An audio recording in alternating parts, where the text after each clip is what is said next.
প্রিয় দর্শক, শান্তিবার্তা চ্যানেলে আপনাদেরকে স্বাগত। আজকের যে বিশেষ তত্ত্বটি হবে সেটা হচ্ছে মানুষের কেন লড়াই হয়, মানুষের কেন সংগ্রাম হয়, মানুষের কেন মৃত্যু হয়, মৃত্যুর পিছনের রহস্যটা কি। সেই মৃত্যুর রহস্য নিয়ে আজকে দীনকৃষ্ণ ঠাকুর মহাশয়ের সঙ্গে আমার বিরাট তত্ত্বকথা আলোচনা হবে। তিনি যে তত্ত্বগুলি দিয়েছেন সেই তত্ত্বের পরিপ্রেক্ষিতে আমি বিশেষ বিশ্লেষণ দেব, যেটা আমাদের বেদ, যেটা আমাদের গীতা, যেটা আমাদের সূক্ষ্ম বেদ বলছে সেটাই আমি বলবো। তবে আমাদের মাননীয় দীনকৃষ্ণ ঠাকুর মহাশয় যে তত্ত্বটি দিয়েছেন সেটাও অনেকটা সঠিক হতে পারে, কিন্তু তিনি পূর্ণ ব্যাখ্যা দিতে পারেননি। তবে চলুন দর্শক, আজকে আমরা এই বিরাট ব্যাখ্যাটি শুনি, কেন মানুষের জন্ম এবং মৃত্যু হচ্ছে, এর জন্য দায়ী কে সেটা কিন্তু হাজারো মানুষ জানে না, লাখো মানুষ জানে না, কোটি মানুষ জানে না। তারা সকলে বোঝে যে জন্ম হলেই মৃত্যু হবে। এর মূল রহস্যটা কি শুনুন আজকে দর্শক। আমি আপনাদের কাছে অনুরোধ রাখবো যে ভিডিওটি স্কিপ করে যাবেন না, এটা আপনার জানা একান্ত প্রয়োজন। দর্শক মৃত্যু শুনতে থাকবেন, অনুরোধ কি এই রইলো, মৃত্যু? একেবারে ভিডিওটা শেষ পর্যন্ত দেখবেন। আধ্যাত্মিক বলছে শরীর থেকে আত্মা বেরিয়ে যায়, তার নাম মৃত্যু। ভালো করে শুনবেন, দেখুন কি ধরনের কথা শোনার বলছে, প্রয়োজন হাতে আছে। তালি দিতে হবে। যদি শুদ্ধ বস্তুটুকু গ্রহণ করতে পারেন তাহলে জীবনে আপনাকে কেউ ঠকাতে পারবে না, আমি কথা দিচ্ছি। মৃত্যু কি? শরীর থেকে আত্মাটা বেরিয়ে যায়, গিয়ে আবার অন্য আত্মায়, অন্য বডিতে প্রবেশ করে, তাকে জন্ম বলে। বেরিয়ে যাওয়ার নাম মৃত্যু, আর প্রবেশিকার নাম জন্ম। কিন্তু বিজ্ঞান কি বলছে? এমন এমন কথা বিজ্ঞান শোনার জন্য বলছে কে আগ্রহ প্রকাশ করে না? ইন্টারনাল অর্গানগুলো কাজ করা বন্ধ হয়ে গেলে তার নামই হলো মৃত্যু। ফুসফুস, ফুসফুসের কাজ করছে না, কাজ করা বন্ধ দিয়েছে। হাড়ের কাজ করা, পাম্পিং করা বন্ধ করে দিয়েছে। লিভারের কাজ করা বন্ধ করে দিয়েছে। কিডনির কাজ করা বন্ধ করে দিয়েছে। মানুষ যে শুধু মরে, শুধু মানুষ মরে না, মানুষ মরতে মরতে প্রথমে তার লিভার মরে, শ্রবণ শক্তি মরে যায়, দৃষ্টি শক্তি মরে যায়, কিডনি মরে যায়, পাকস্থলী মরে যায়, ফুসফুস মরে যায়, হাড় মরে যায়, তবে তার মৃত্যু হয়।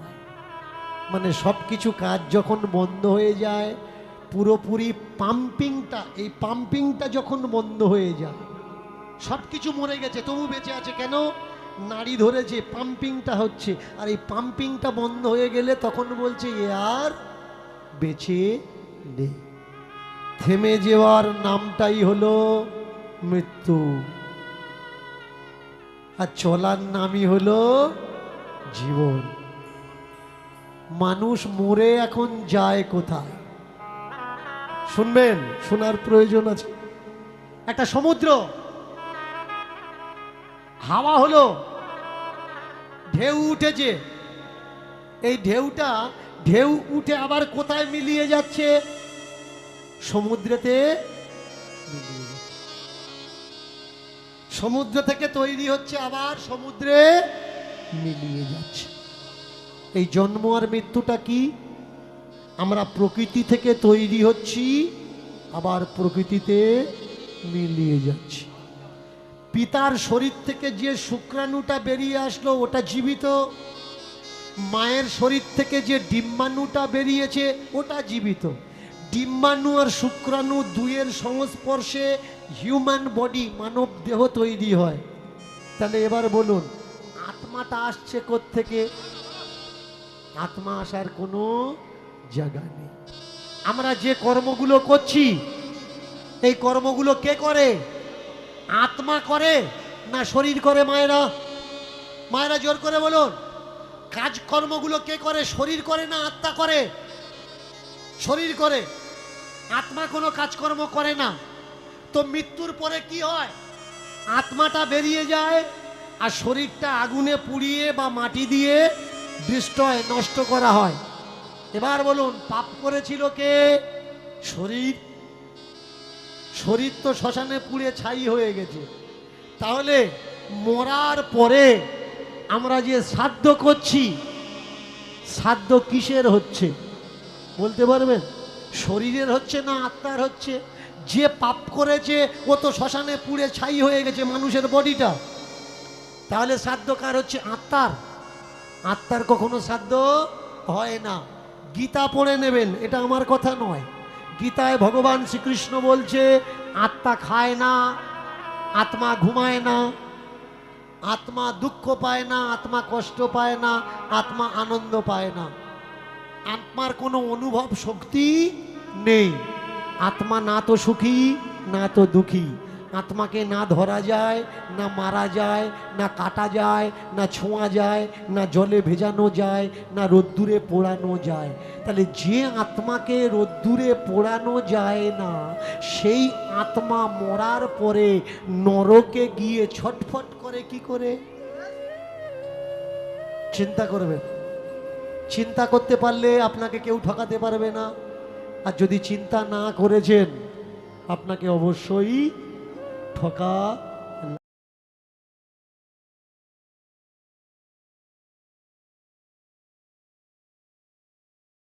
ঠাকুর মহাশয়, আপনাকে নমস্কার জানিয়ে শুরু করছি আজকের বিশ্লেষণ।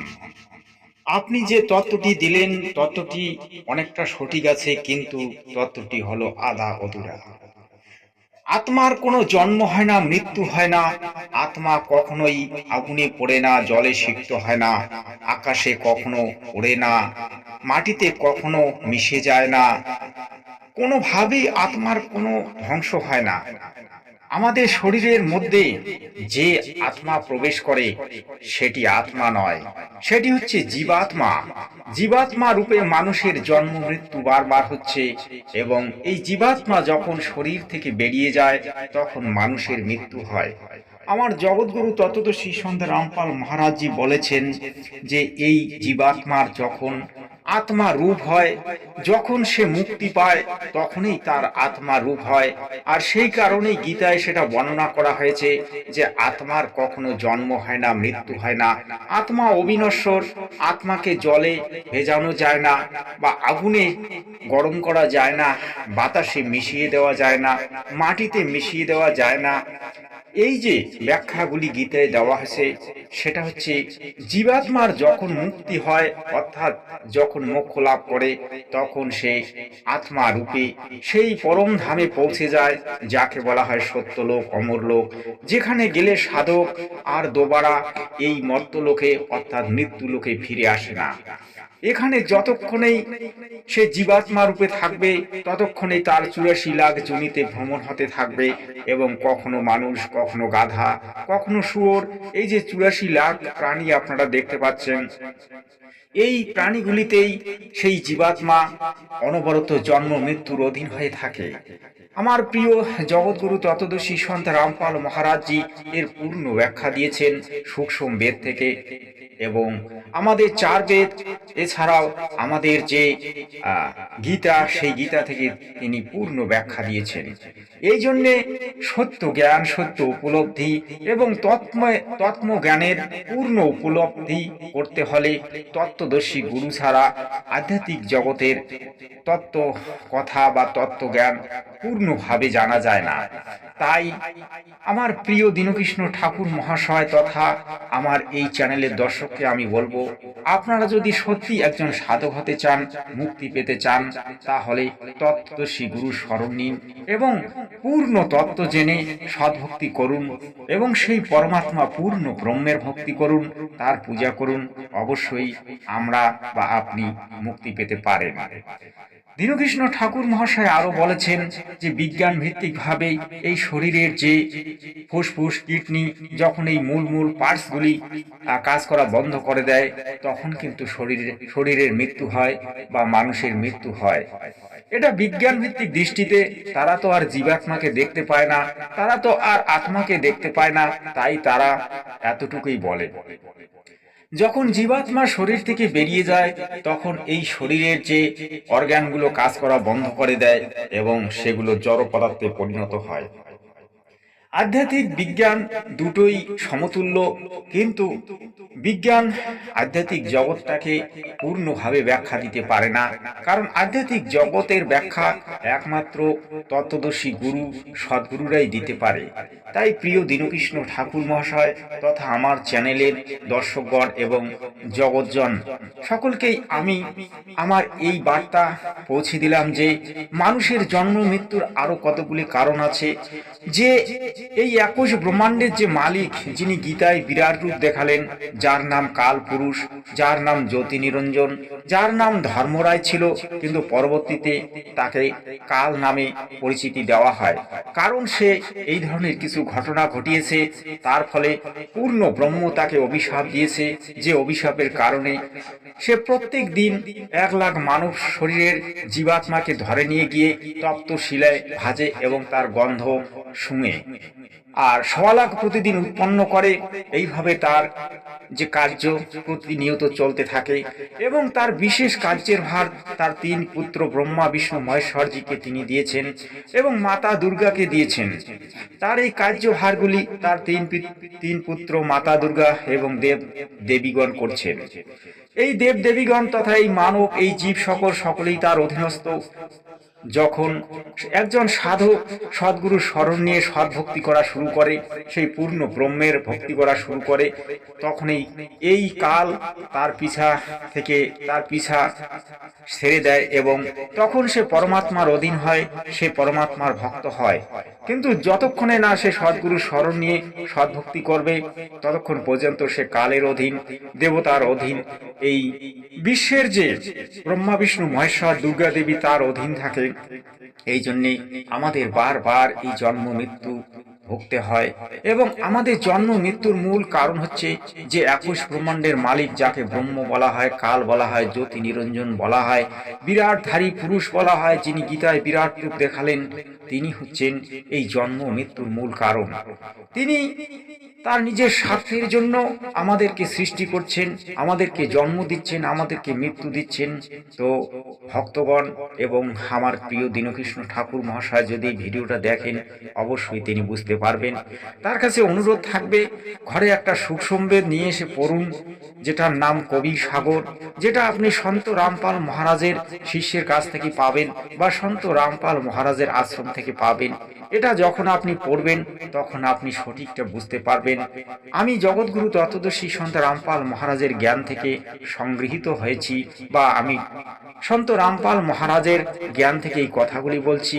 যেহেতু সন্ত রামপাল মহারাজ আমার গুরু, তিনি পূর্ণ জ্ঞানী, বিশ্বের সর্বশ্রেষ্ঠ সন্ত মহন্ত এবং তিনি বিশ্বগুরু এবং তিনি তত্ত্বদর্শী গুরু। বর্তমান বিশ্বে তার উপরে কোনো গুরু নেই, তার উপরে কোনো ভক্ত নেই, তার উপরে কোনো দয়ালু নেই। তিনি ভগবান রূপে আজ পরিচিতি পাচ্ছেন। আপনি একবার তার প্রবচনগুলি শুনবেন। বাংলায় আসে সন্ত রামপাল মহারাজ নামে চ্যানেল, যদি আপনি সার্চ করেন অবশ্যই পাবেন। বাংলায় একদম প্রবচন আসে। তবে আর বিশেষ কি বলবো দর্শক, আপনারা সত্যটাকে জানুন। সত্য জানার নামই জ্ঞান, সত্য পালন করার নামই ধর্ম। বাকি শাস্ত্র বিরুদ্ধ সাধনা করে আপনি জীবনে কিছুই পাবেন না, আর কিছুই পাননি, আপনাকে নরকে যেতে হবে। এই বলে আজকের তত্ত্বকথা এখানে শেষ করছি। দেখা হবে আগামী ভিডিওতে। ততক্ষণে বলবো সৎ সাহেব, সৎ সাহেব।